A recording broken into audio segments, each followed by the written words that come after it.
the centuries, London has inspired great writers, great painters, great statesmen, and great criminals. But in the year 1896, the greatest criminal of them all suddenly came into being. His identity was unknown, he never left a clue. And all London waited breathlessly as he struck again and again, with sheer audacity and terrifying brilliance.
That's fantastic.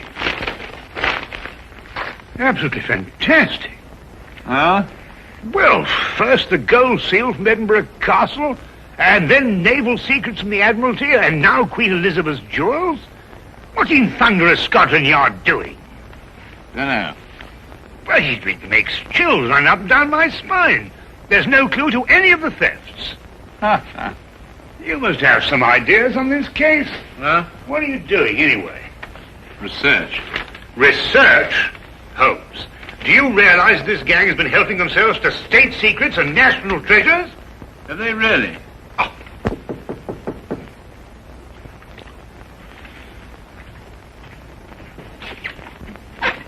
hello, Inspector. Come on in. Good morning, Dr. Watson. Is Holmes in? Yes, he is, but our communications seem to be faulty. Oh. There you are, Holmes. Oh, good morning, Lestrade. You're up early. Well, you'd be up early, too, if every government official in London were breathing down the back of your neck. Yes, I must say that would make sleep rather difficult, wouldn't it? Holmes, I'll come straight to the point. I need your help. Indeed?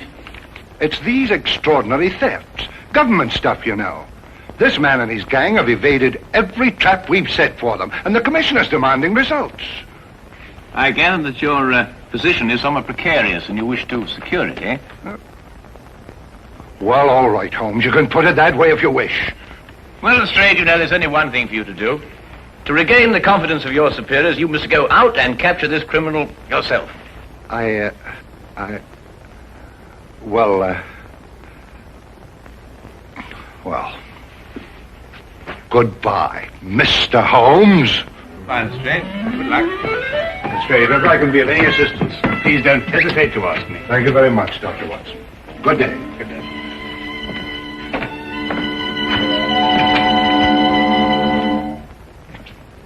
How could you do that to him? He did everything but beg you to help him. Well, it's the Yard's job to solve these cases. Besides, I'm always giving him help. I should have thought if you wouldn't do it for Lestrade, at least you'd remember the security of England's being menaced by this criminal. Now, look, I know you're pressed, Holmes, but you don't seem to realize the... That's a special blend of tobacco, Watson. You wouldn't like it. I'm sorry, Watson. I didn't mean to upset you. Oh, no, not at all. You just startled me. Sorry. Really. I'm just going out for a walk in the fresh air. Oh, yes, well, goodbye, Watson. Enjoy your walk.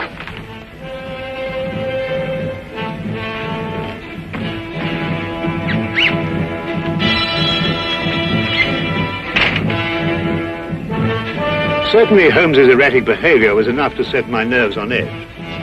But now suddenly I was far more than upset, for I had seen something in that humidor. At least, I thought I'd seen something. Perhaps it was my imagination, my nerves. But I could have sworn that mixed with the tobacco in the humidor was a diamond necklace.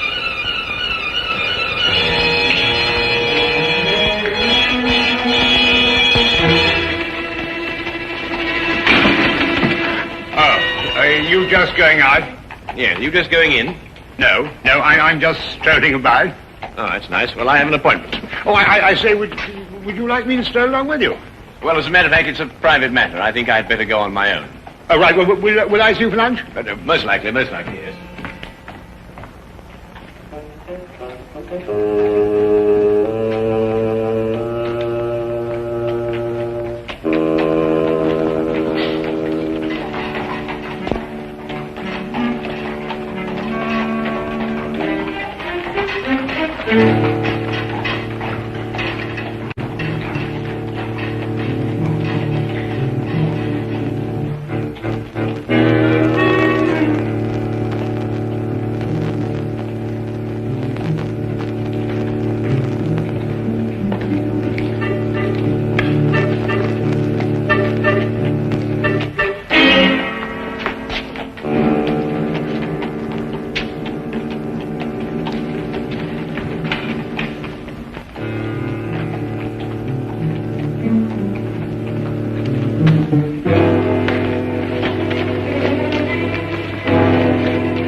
Watson. I said it was a private matter. No, Look, I don't want you to think that I... Holmes, you must... Yeah. Well, shall I be seeing you at lunch? I believe we've already discussed that. Yes, we already...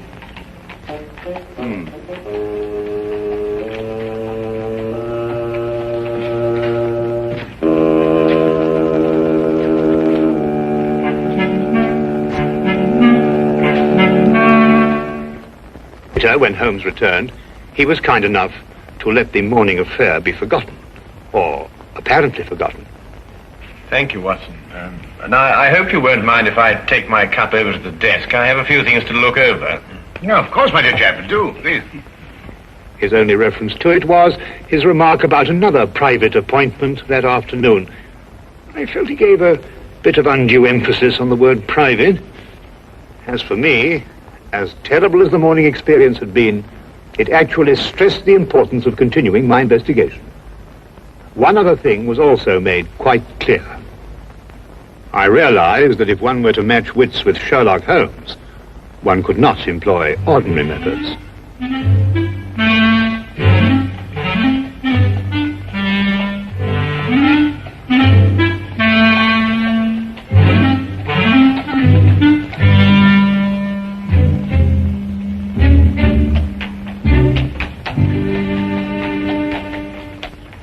Charing Cross Station, please. I'm sorry, sir, this cab's engaged. That's all right, I'll double your fee. I'm sorry, sir, this cab is not available. But Melinda and I, we're eloping. We don't have time to, I'm very sorry, young man. I'll triple your fee.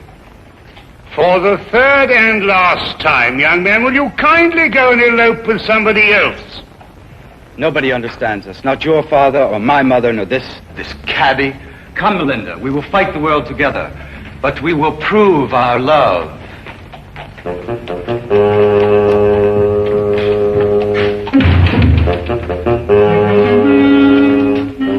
Cabby!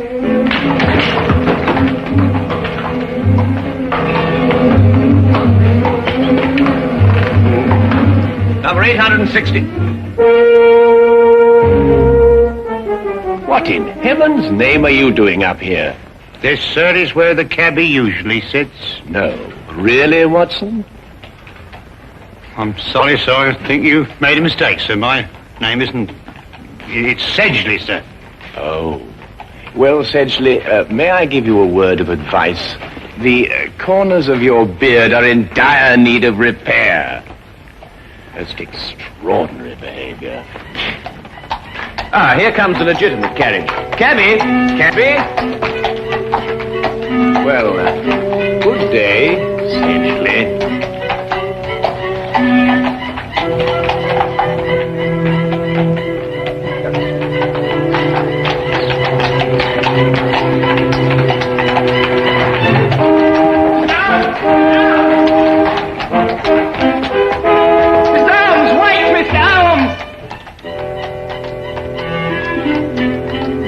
There's a carriage for me, Tubby. Yes, sir, yes. Good. 816 Bleak Street. And get a move on, I gotta catch that gent what just took off. Get in, sir. 816 Bleak Street. Right you are, sir, right?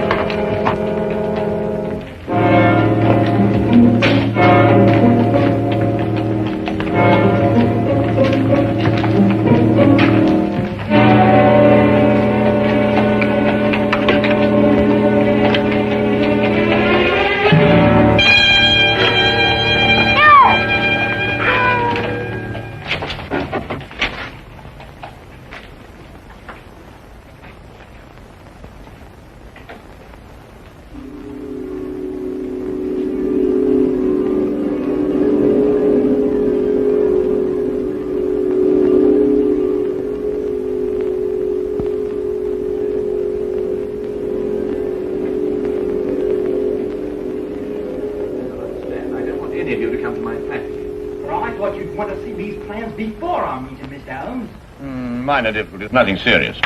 Now, Miss Ames. Yes, Mr. Holmes? I want you to take 15 paces to the right and 10 to the left. You must all remember that the first requisite of being a good thief is capable planning. As the newspapers have said, we are the most successful thieves England has ever known.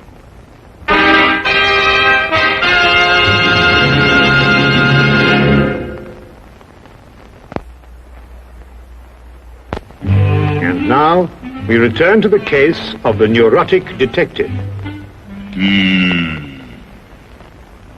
Repressed hostilities against society. I don't think Holmes will allow any probing. Not willingly, anyway. If only you could meet him ostensibly on a non-professional basis. If I could say you were a friend of mine. Excellent suggestion. Now, why don't you come to dinner? I could say we were friends from my student days. What are you having for dinner? Oh, well, never mind. Yes, I should be delighted. Right then, fine. I'll expect you at 7 o'clock at my flat, which is 221B Baker Street. I shall be prompt. I hope something can be done. Mr. Holmes's problem is really a very simple one. With skilled fingers, I shall mold him as one does a piece of clay. Good night. Good night.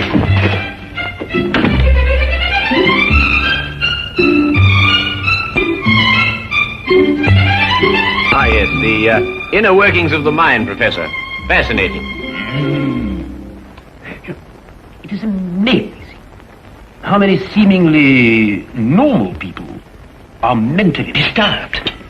Now, take yourself, Mr. Holmes, as a purely hypothetical example.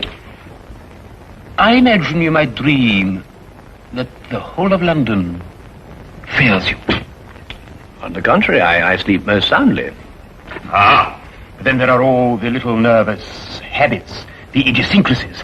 For instance, do you drum your fingers on the table? Do you ever pull the lobe of your left ear? Now, you know, it's interesting that you mention those things, Professor, because I've observed that you have 3 half-smoked cigars in your coat pocket, that your shoes have lifts in them to give you greater height, and that your fingernails are bitten down to the quick. Of course, hypothetically speaking, I suppose you're what one would call an erratic man. Observe the 3 half-smoked cigars. You're also a very vain man. Observe the lifts in your shoes. And more than that, you're a very, very insecure man. Observe the fingernails. I also observe that you've mangled 3 pieces of bread, and that you've hacked your roast beef with a more than culinary vengeance. Offhand, and without prejudice, mark you, I'd say that you're suffering from some very deeply repressed hostilities against society. Yes, very deeply repressed indeed. Professor, where are you going? You must excuse me.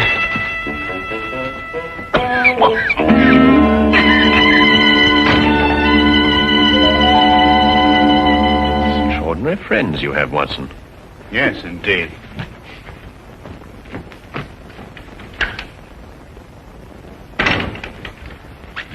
Say, he's completely disappeared. Oh, that's just as well anyway. I'm going to go out myself in a few minutes.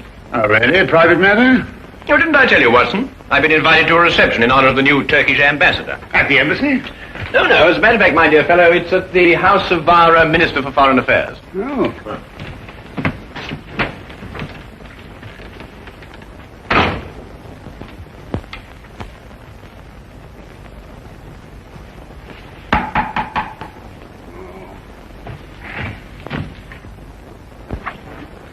Good evening, Dr. Watson. Is Holmes in? I want to ask him a few questions. I'm so glad you came, Lestrade. You're the one man I wanted to see. Now, sit down, will you? Sit down. What's the matter? Now, Lestrade, I want you to promise me that what I'm going to tell you won't reveal till your dying day. The mood the commissioner's in, that may not be very long. I know who London's master thief is. Who?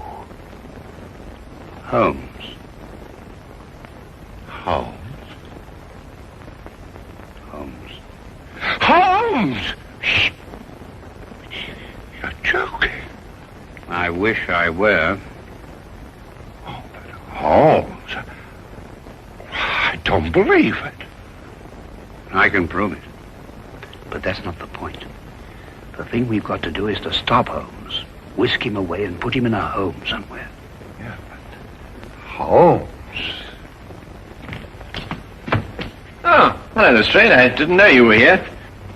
Oh, I just happened to be in the neighborhood. Oh, good, good. Watson, I wonder if you could, look, can you fix this confounded thing? It keeps on popping up at the bank. Oh, hang on. I thought you hated formal affairs. Well, people change, you know, Lestrade. People change. Well, come on, Watson, hurry up. I want Just a second. Very important to do this, you know. Very important affair. There you are. There you are. Good, thank you. Oh, Lestrade, tell me, how's that big case of yours getting on? Oh, fine. Terrible. We haven't a clue. Oh, I say, flowers. Yes, I'm escorting a rather beautiful young woman tonight. Rather picturesque, don't you think? Well, good evening, gentlemen. Well, enjoy yourself. Good night. Thank you, Watson. Thank you, Lestrade.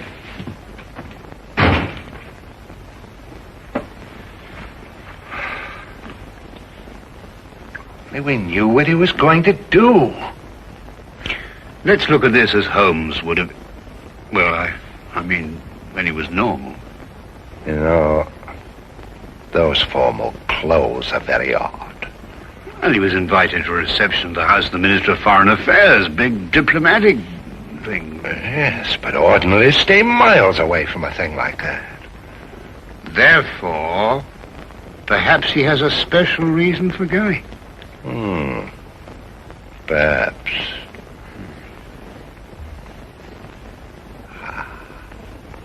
Yeah?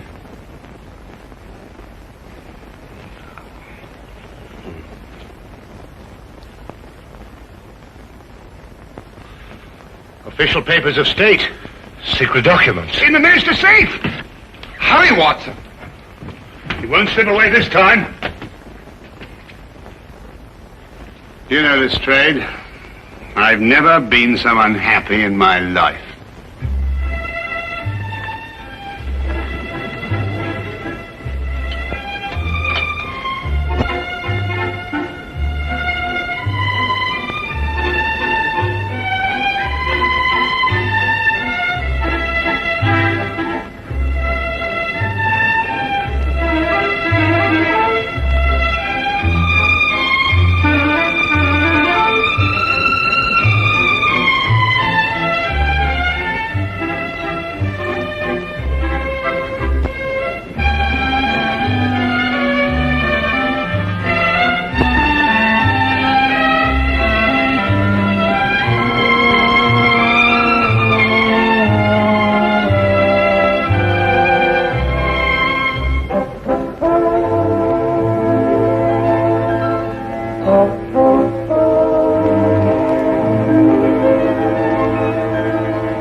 Done nothing but sing and dance and talk and have a wonderful time. My feet are killing me. Where does the minister keep his safe? In his study. Well, we better get over there right away and be prepared for anything. I think the danger will increase now that the party's nearly over. You're right, Watson. Let's go.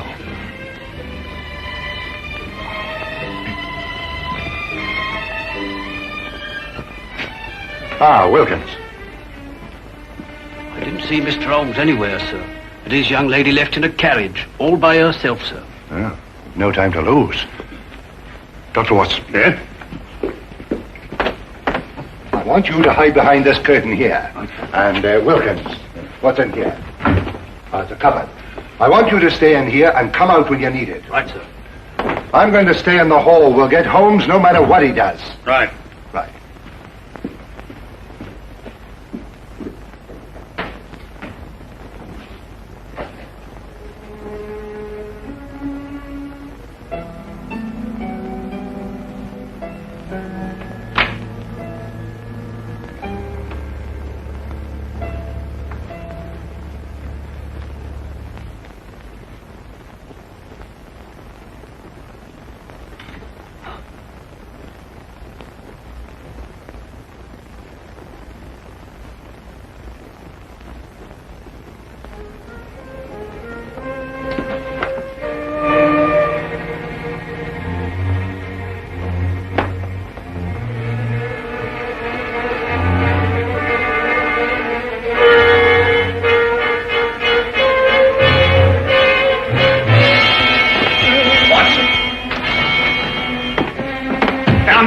Sneaking around outside, Mr. Holmes.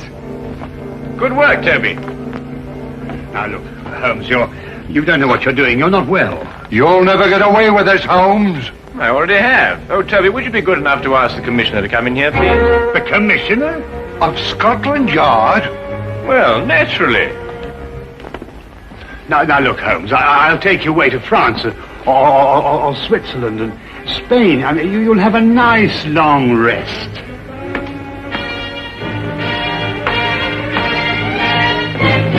There you are, Commissioner. Splendid work, Mr. Holmes, splendid. Commissioner, you too? What are you talking about, Lestrade?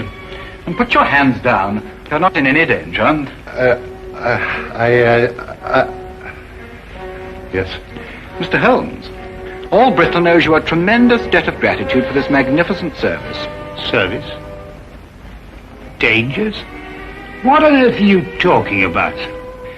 There had been a great deal of unrest in recent months regarding the adequacy of the measures employed to guard many of our national treasures and government secrets. It was discussed in the various ministries and at the Yard. It was finally decided that we would put ourselves to a test. Mr. Holmes was hired as a most worthy adversary to our security. The results were most enlightening. A far tighter security system has already been planned. Working for Scotland Yard? But Holmes, why didn't you tell me? Because the only true test could be obtained by keeping the utmost secrecy. Every personal reaction had to be genuine. The men from Scotland Yard were told nothing because they too were being tested. It was essential that everyone believe these thefts in order that the test could be accurate and worthwhile. And the reactions were most amazing at the Yard. And to think, Watson, you didn't trust me. Oh, I say, look here, Holmes. No, Holmes, really, you've got to listen to me, please. I mean, get my point of view. I mean, for all I knew, the whole British Empire was at stake. Well, yes, you have a point there. Come along, Sedgley. Oh, really, Holmes? Sedgley?